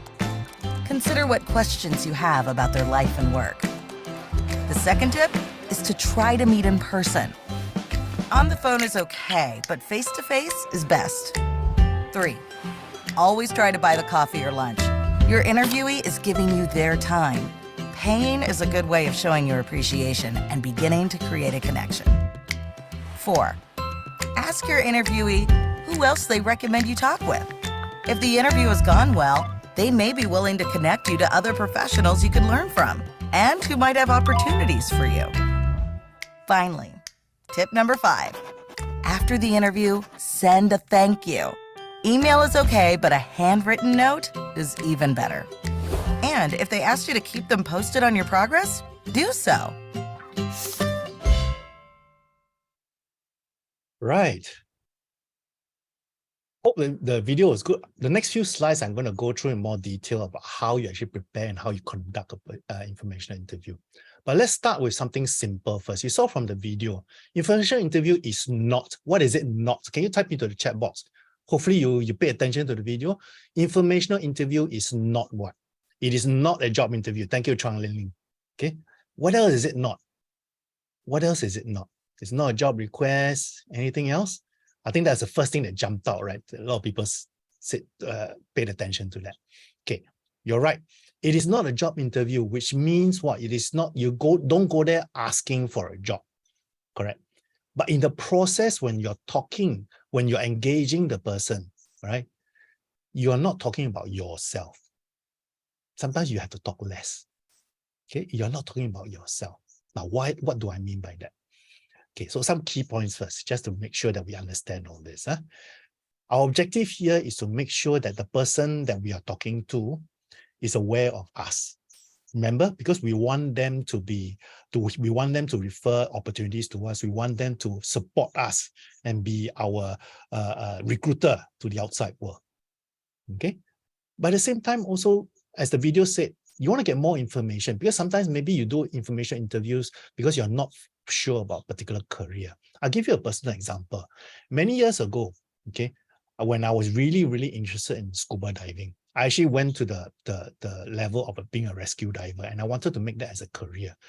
I did a lot of information interviews with people in the diving industry, gather information, and finally I decided, and I got enough information to decide whether that was the right career for me.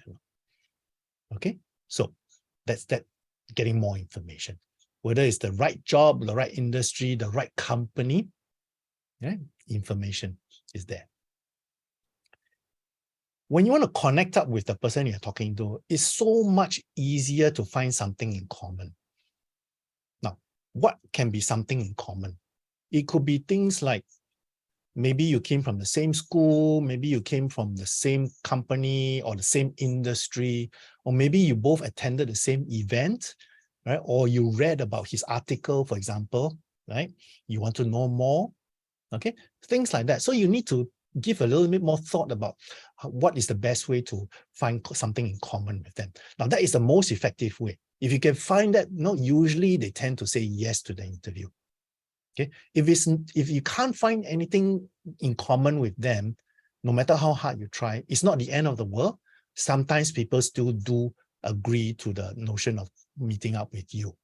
Okay, but we need to sort of put a little bit more legwork on this, which I'll share a little bit later on. Okay, we mentioned don't ask for a job.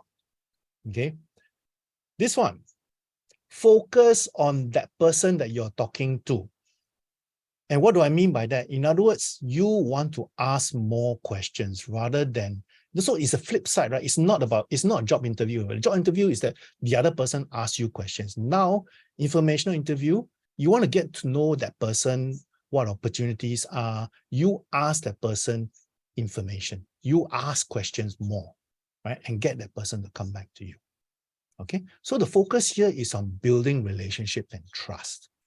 Building a relationship and trust with that person. All right. Preparation is so important. So, okay, I've heard people who are able to go into an informational interview on the fly, but for most normal people, we need to do preparation. So I'm going to go through with you how you prepare for informational interview. Okay, very quickly. So these are the things you need to do before you go for the interview. Before you reach out for someone and say, I would like to have a chat with you. Firstly, knowing yourself. And if you've been following what we've discussed over the last 1 hour or so, this is what you've done already. Right? Who you are, what you do, what you're good at, what motivates you. You've done that earlier on. You also need to understand internally within yourself, how can this interview help you? Are you looking for more information about the role? Are you looking for more information to decide whether that industry is good for you? Are you looking for hidden jobs or the jobs that are not advertised, or maybe some projects that are coming up that maybe you can pitch for? You know, how can this interview help you? So it's good to actually list this down. Then this is where you need to prepare. What have you got in common? I mentioned that earlier on. So dig deeper. Know your interviewer, like the video says, right? Do some research on the interview, but keep it professional. Huh? Don't go into the personal lives. I remember I was a subject of an information interview before, and that person came to me, and the first thing he led in was, "Oh, I really respect your father, and I like the area that you lived in." I was a bit concerned already because he dig too much into my personal life. Okay, so just be mindful. Don't lead with that if at all. So keep it professional as much as you can. Okay. Prepare the questions. What questions I'm going to prepare? I'll talk a little bit about that in a while. Okay, so these are the 3 areas that you should prepare before you go for the interview. So if you want to do a screenshot of this, you can do so now. Okay, I give you 5 seconds to do your screenshot. Okay, give it a try. Okay, all done? Screenshot? Okay. So let's move on to the next slide, which is basically how to conduct an informational interview. So here I'm going to go into step by step. So the first one here, as with meeting anybody new, right? You want to build trust, right? So you want that person to like you. So, keep it light, keep it informal, but the key thing here, you want to be curious. You want to express that you are genuinely interested in that person. Okay, so don't try and sell yourself too much. Okay, because the attention is on the other party. All right, but if that person asks you, "Hey, why are you interested in coming to this role, or why are you interested in the company?" Be prepared to answer this. So that's where the preparation that you did before, right? On knowing yourself, knowing the target company, that's where it comes in. Okay. And like I said earlier, find something in common, whether it's a school, colleagues, industry, whatever. Find something in common. That helps so much. Okay. Next thing, let's talk about questions. Now, the general approach here is this. You want to treat your subject, the person that you're interviewing, as an expert. You want to tap his brains. So your mode of questioning, the way of questioning, you have to treat him as an expert. Okay? So that is a starting point. Now, the ideal endpoint, whether it's at the end of that session or maybe future when you're building the relationship, is that you want that person to eventually become your mentor, if you can. Okay? Because that is the ideal already. Okay? So you want to tap on their insights. Things like, what do you think about this? What do you think I need to do? What made them successful? What are their success factors? You can ask them questions like that. Okay? You can ask them, if you were me, with my background, what do you think I need to learn? What do you think I need to do in order to be as successful as you? Okay? So you're asking for their advice, their recommendation. Okay? So again, treat them as an expert. Okay, that is and a lot of people like to be treated as an expert. They feel good. Yeah, I say, wow, this person is seeking my advice, my insights. He's looking up to me. Okay. Now, Roger has asked, will it sound pretentious to put them in the limelight? Not really. Okay. In a sense that you got to do it in such a way that it makes sense. You're not pandering to them. Say, oh, I got to beg for you. I beg you, please tell me what to do. No, you don't do that. Keep it professional. Right?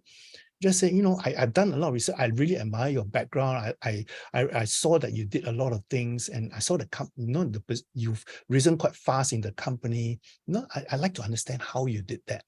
I like to understand, the things that you did that allowed you to progress in your career. Something like this. Okay. So the language is simple, very informal, but not to the extent where you are begging. Okay, so hopefully that answers your question. Okay, so once you've gone through that, as the conversation goes, you are processing information. So you're looking at understanding what is the company looking for, what are the projects, the opportunities there, whether it's in terms of project, what growth areas that the company is in. Then you start processing in your head already. You start processing in your head already. Then you start thinking, oh, where can I come into play? Okay, so that's all during the interview itself. Now, the last part here is, although it's the last part, it's not the least important. It's just sometimes it can be the most important part, right? It's the closing. So here, you need to cement the relationship. So it's not like, oh, thank you so much. Then you drop the ball and then you're not going to contact them anymore. No. Imagine this is a starting of the relationship with that person. You spend so much time and effort. He spent so much time and effort with you. Obviously, you have to thank him, right? One thing I always like to round off information interviews is something like this. Thank you so much for spending the last half hour with me. I thought, I really enjoyed the conversation. I hope that, that you also found it useful as well. But in the meantime, is there someone else you think would be helpful for me to talk to? Someone else that I can, you can refer me to, right? Ask a question like that. Okay. You never know, especially if the conversation went well. They could say, yes, I give you the name of this person, or I'll contact that person to refer you to that person. Okay. Follow up after the relationship is established. Okay, so the first informational interview is not the last session. Okay, please follow up. Okay, if you promise to keep in touch, you give updates, by all means, follow up. Okay, so typical way usually many people do is that if they have not connected on LinkedIn, they connect on LinkedIn, or they regularly correspond with the person on LinkedIn. Say, hey, I saw this article and I remember during our conversation, you said this. I thought this article might help you, right? So keep the relationship going. Keep the relationship going. You never know where it leads to. Huh? Okay. All right. So how to conduct information interview? Screenshot time. Okay. Take your screenshot. Okay. All right. So screenshot hopefully is done. Okay. So let's round off this section here. Okay. So we spent the last probably 20 to 25 minutes or so talking about how we reach out, how we become a magnet to opportunities. Okay. And the whole idea here is that we want to attract opportunities that are not out in the public sphere. Okay. Eddie says prospecting. Yeah, you could be right. You could be prospecting. Yeah. Any questions? Anyone got any questions? Good. Any other questions? Any other questions? Okay. If not, I'm conscious of the time is 4:03. Let me sort of then go and summarize what we've gone through over the last couple of hours or so. Is that all right? All right. I will summarize this. Okay. We spent the last couple of hours going through attacking the hidden job market. Attacking the hidden job market. So as the title suggests, okay, it is about taking proactive action. Okay. Okay. First portion we talked about was the current hiring trends. What employers are looking for. So once you know how employers think, then you know what you need to do. You know what you need to do. Okay, I saw a couple of questions here. SSH, how to reach me. I share that later on, how we can continue the discussion. Mrs. Teo, how to develop effective activities. I actually mentioned, I spent the last 20 minutes talking about that, right? It's about the informational interviews. It's about developing a network. Okay, going out, reaching out to people. I hope you got a gist of that. And it's also about personal branding, attracting opportunities. So tidying up your LinkedIn profile. Okay, so let me continue on this. Employers are out there. They are looking for candidates. You as a job seeker, your role then is to try and convince them that you are the right candidate for them. Okay. And then we talked about this because employers are risk adverse. What we need to do as job seekers is what? All those elements you see on the left-hand side here. Being targeted, being clear about how you can help them, having the relevant skills and experience, building connections, building relationships so that you have a network out there that will support your career aims. Okay. This next session, we talked about knowing yourself, where we started talking about what matters to you. We identify what skills and experience you have and how you use those to solve problems. Okay. Then once you know that, right, we talked about how you can identify the right companies or organizations that you have a better fit in using what you have on the table. Okay. Again, drilling back to this again. Okay. Employers are risk adverse. So again, please remember, it is not about you. It is about how you can help them. And the best way to help them is to be a problem solver. By solving their problem, you become an asset. You are not a risk anymore. Okay. We talked about outreach, how we can attract opportunities, how we can reach out to targets. Okay. And essentially, I focus on two aspects: how we build a personal brand through LinkedIn, okay, and how we conduct informational interviews. And the whole idea here is really to make sure that we have enough out there to become a magnet to opportunities, and we do enough activities to actually make sure that we reach out to the people that we want to talk to, the people who can help us. Okay, that's important. All right. Okay. Can I jump into this last part, the tips and tricks here? And in that last part, because I know that many of you are above 40, okay, I want to be able to address some things that maybe that's in your head right now. If you allow me to do that, is that okay? Okay. All right. So very quickly, I go into this. So the tips and tricks portion, and here I want to sort of focus a little bit more on how the mature workers can actually leverage on what they have. Okay. Okay, the first tip here, because we are doing a lot of legwork, okay, we're researching on companies and all that.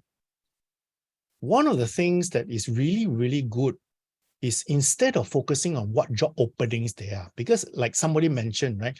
No, you don't know what job openings they are because sometimes the job openings may be so sporadic or infrequent. Instead of doing that, focusing on that, why not identify what pain points they have? Because once you know their pain points, and if you can address their pain, you can solve their problem, then you are in a better position to go and talk to them. Okay. Doing your research also allows you the opportunity to anticipate what they need. Okay, so here again, the legwork is important. So anticipation, like for example, the client who looked at Amazon. Yeah. He anticipated that because they're coming into Singapore, they would need someone of his experience in the logistics and distribution area. So anticipate needs.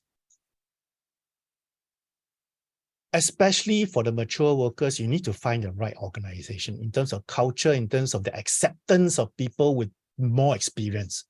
Okay. So this is where the more mature workers amongst us, we need to do the legwork. It's not just about a click and then automatically the company will be there for you. Rather than complain about ageism, I know it's there and I know it affects a lot of us, but it's an issue. Can we resolve? Can we solve it? Probably not. So instead of banging our head against the wall and complaining about it, let's do a bit of legwork and find out which organization is good for us or accepts us. And this is where we need to start digging and finding out that the company, the culture, through your networks, through talking to other people, doing information interviews. Okay. Consider alternative hiring formats. Yes, all of us, maybe we say, I want a full-time job. But are there other ways of working for that company? Nowadays, for your information, more and more companies are having 2-year contract for jobs that they advertise. Okay. Now, some of you may have concerns about this, and probably maybe based on your past experiences and all, but it's becoming more the norm now where companies hire people on a 2-year rolling contract. Okay. They have a lot of reasons for that. right? But it's the norm now. So do you accept that? Can you consider that? Okay. Or can you look at other ways of working with them? Instead, when I emphasize the word working with them, not for them. Okay. So instead of being an employee or a staff, can you say, oh, I noticed that you have this problem. Let me help you. So in other words, you place yourself as a consultant or a contractor to help solve their problems. Who knows, when you successfully solve their problem for them, they may say, wow, Ivan is really good at this. I think I want him on board very quickly. Okay, so it always helps. So consider alternative hiring formats. Next bit here. Show what you can do. Okay, quite important, because you're really talking about, telling people, hey, I can solve this problem. And really at the end of the day, it is about accomplishments, what you have done. So when you're so this is the part about talking to people, rapidly engaging and actively engaging with people, especially during the informational interview stage. Okay, even in your network building efforts on LinkedIn or whatever, have an active conversation with people.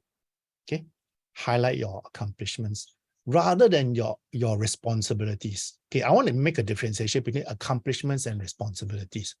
Okay, responsibilities is basically a list of what you have done. I mean, what your job scope was. Accomplishments is basically telling people what you have achieved. Okay, and that's usually much more powerful and more impactful. Now, show evidence. Evidence of what? Evidence of what you have done, evidence of how you have worked with other people, teamwork, how you have worked with younger colleagues, especially for the mature workers, to address any concerns about your ability to work with younger people. Okay, show evidence of that.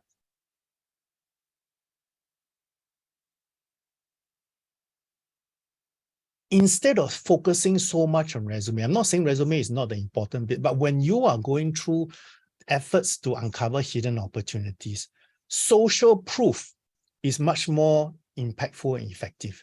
So here we're talking about establishing credibility that, KK is someone who can do the job. Okay, establishing expertise. Oh, Gary is very good in this area. Make sure you focus on those areas, so the employers will find you. So make it easy for employers to find you. Okay, don't hide away. Okay. Especially for those of you who are mature workers, for those of you who have got a lot of experience, this is the time where you set yourself apart from the younger people. You have connections, leverage on them. Those of you who don't have a lot of connections, nurture them. Okay. And it's always been said, the best time to nurture connections is when you don't need to find a job. Right? So for those of you who are currently employed, maybe this is the best time.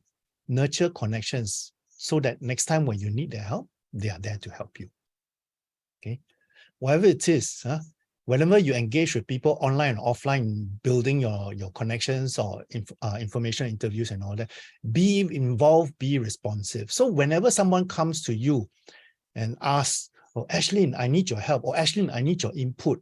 Are you interested in this? By all means, be responsive, be active. Okay. Now, I'm going to highlight one aspect. I don't know whether you have received, but I have received a lot of DMs from LinkedIn and all that. Say, I have an opportunity. If you're interested, please reply back to me. Now, I always treat those as with a pinch of salt, because a lot of times, they don't lead anywhere, to be honest. So if you see those, it's up to you, but based on my own experience, if they really want your help or they really want your input, they'll give you a little bit more information first. Okay, but if you're curious, by all means do so. Okay, but I think that the key thing here is that you want to be involved, you want to be responsive to establishing a social presence. Okay, so by the end of the day, you really need to put in the effort. You really need to put in the effort. So this is the future sessions I'm going to have with WSG, 5th December and 19th December, you see on top here. Okay, I've just been asked by WSG to actually conduct more sessions as well. So I'm going to reply back to them. Once I have more information, I'll let you all know. Okay. But in the meantime, if it would be good and so helpful if you can do fill up the feedback on this particular section. This particular workshop. Okay. Now, after this, for those of you who are interested in continuing the discussion with me outside of the workshop, I will share with you how we can connect up. Okay. For those of you who want to know how to get a copy of the video, okay, please stay tuned after this. Okay. Thank you, Gary, for posting the link into the chat box. You're always there to help me. Thank you so much. Okay. So the link for this survey is in the chat box posted by Gary, WGL, for those of you. Okay. So please help me with that. I'm going to give you 5 minutes for this. Then after the 5 minutes is up, I'll go into the other portion where we can talk about how we can continue the conversation outside of today's session and how we can get hold of this interview. Okay. If you got any other questions, by all means, type into the chat box, or you can talk about it later on as well. All right. Okay. I see you in 5 minutes time. Please help us fill up this survey form. See you soon. A few moments later. All right. Okay. I'll do this very quickly. Thank you so much for the comments in the chat box. And I think the next portion is really for me to share with you how we can carry on the conversation, and also how you can get to see a copy, a video, a recording of this video itself, this website, this webinar itself. Okay. So I'm going to talk about that now. Okay. So in order for me to send the link out to you, okay, I will need your email address. And the best way to do that is for you to help me fill up this form. So I'm going to put that the link into the chat box here. So I need your help to do this so that I can send the recording of this video to you. Okay, so the couple of you who have asked me the question, if you to get hold of the video, please do so. Now, what happens when you give me your email address is very simple. Basically, I compile everything into a monthly newsletter. In other words, I send out once a month only. Okay, so you can obviously unsubscribe anytime you like, so not to worry. Okay, but by putting your email in there, right, it gives me your permission to send you that link. And for those of you who send me that link, because I just did another webinar on 26th of October, which is 2.5 weeks ago. Okay, I'm going to send that link to that previous webinar as well. That was a full day webinar, by the way, full day session. Okay, so for the next newsletter, which should be happening in the next couple of weeks or so, right? Once I tidy up everything, you will get links to 2 sessions, right? Today's session and the session on October 26th. Okay, so that's a bonus factor for you, huh? Okay, so that's one. The other thing is basically, if you want to connect out with me on LinkedIn, that's my LinkedIn ID here, LIMYW. So by all means, do so. At the same time, you can also go into my Facebook group or Facebook page, okay, where I regularly send in post information about job search techniques and opportunities as well. So 2 channels here for you to do so. So let me type in that page there for you to consider.